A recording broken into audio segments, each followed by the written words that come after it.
Sa ibang panig ng bansa, iba't ibang pakulo at aktibidad ang itinampok sa pagdiriwang ng Year of the Wood Dragon.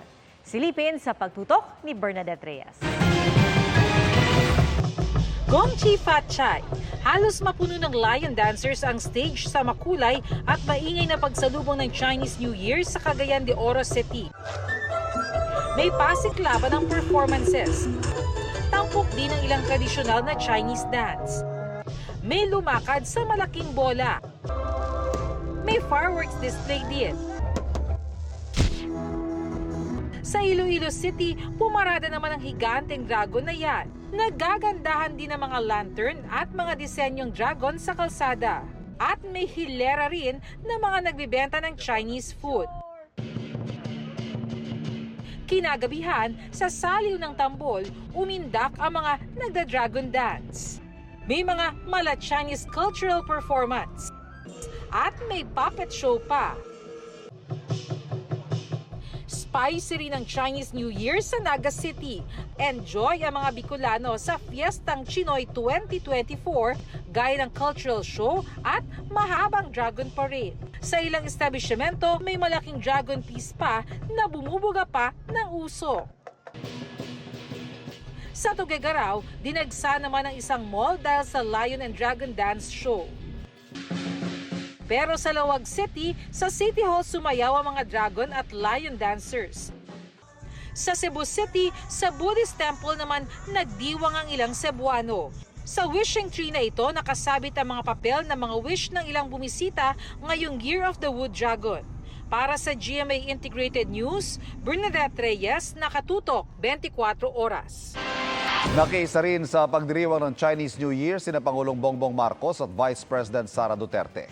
Sa pahayag ng Pangulo, sinabi niyang gawing inspirasyon ang mga napagtagumpayan noong 2023 para sa mas maunlad na bansa ngayong 2024. Ang Year of the Wood Dragon daw ay simbolo ng pagiging matapang at matatag sa pagharap sa mga pagsubok na dumarating.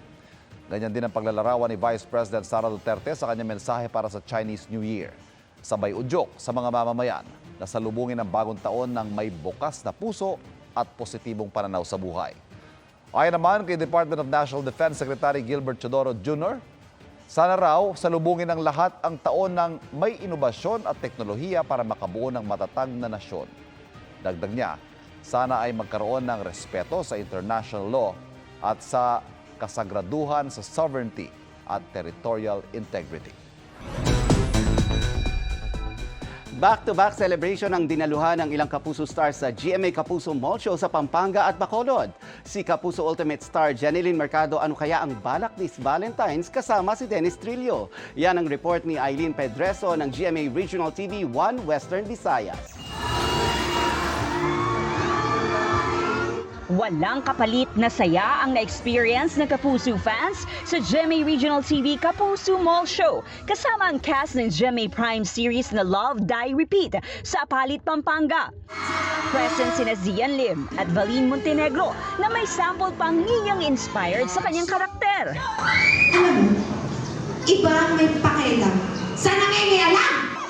Tumindi pa ang excitement nang mag-perform si Angela played by Kapuso Ultimate star Jeneline Mercado. Few days before Valentine's, ano bang plans ni Valine at Jeneline? Chill na muna tayo. We had a whole day of our wedding. Just in time for Chinese New Year, shinare ni Zian ang celebration niya this year na may special message pa sa fans. Kasabay naman ng Bacolod Jet Festival sa City of Smiles, all smiles din ang Bacolod noon sa pagsalubong sa mga kapuso. Bumisita muna sila sa Yuan Thong Temple upang magdasal. I felt safe, sobrang sacred ng place. I feel lucky and sana lahat ng swerte ngayong taon is makuha natin. Saka dumiretso sa North Capitol Road ang Kapuso Stars kung saan dumagsa ang fans.